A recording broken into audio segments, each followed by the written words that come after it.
अस्सलाम वालेकुम, मैं हूँ सलीम इकबाल। आज मैं आप लोगों को न्यूज़ देने वाला हूँ कि इमारात ने मार्च से ख़त्म होने वाले तमाम अकामों में दिसंबर 2020 तक तोसी कर दी है। कोरोना वायरस से पैदा होने वाले बहरान के बायस मुत्तहिदा अरब इमारात में मुकीम गैर मुल्कियों के अकामों में दिसंबर 2020 तक तोसी कर दी जाएगी। गैर मुल्कियों के अकामों की तोसी खुदकार निज़ाम के तहत होगी, ख्वाह वो मुल्क में मौजूद हों या बैरून मुल्क मुकीम हों। अल इमारात अल-यौम के मुताबिक महकमा अकामा व शनाख्ती कार्ड ने कहा है कि 1 मार्च 2020 से ख़त्म होने वाले तमाम अकामों की दिसंबर 2020 तक तोसी करने के लिए इदारे में ऑफिस में आने की बिल्कुल ज़रूरत नहीं है। महकमे ने कहा है कि मज़कूरा तारीख के बाद ख़त्म होने वाले अकामों की तारीख इंतहा दिसंबर 2020 तस्वर की जा रही है। ये खुदकार सिस्टम के तहत तोसी हो जाएगी।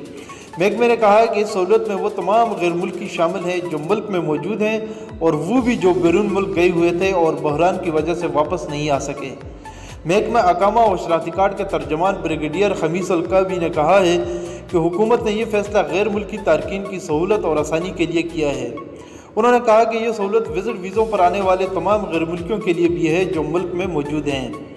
उन्होंने कहा कि विजिट वीज़े की तमाम किस्मों के हामिल अफराद जो इमारात में मौजूद हैं और जिनके वीज़े 1 मार्च 2020 या इसके बाद की तारीखों में ख़त्म होने वाले हैं, इनके वीज़े में दिसंबर 2020 तक फ़ाल समझे जाएंगे और तोसी कर दी जाएगी। तो ये बहुत ही अच्छी खबर है तमाम गैर मुल्कियों के लिए जो इस वक्त यूनाइटेड अरब इमारात में मुकीम हैं और उनके जो अकामे हैं वो एक्सपायर होने वाले हैं। तो 1 मार्च के बाद जितने भी अकामे एक्सपायर होने वाले हैं उनमें खुदकार निज़ाम के तहत तोसी कर दी गई है दिसंबर 2020 तक। तो मिलते हैं इस तरह एक नई वीडियो के साथ। अस्सलाम वालेकुम।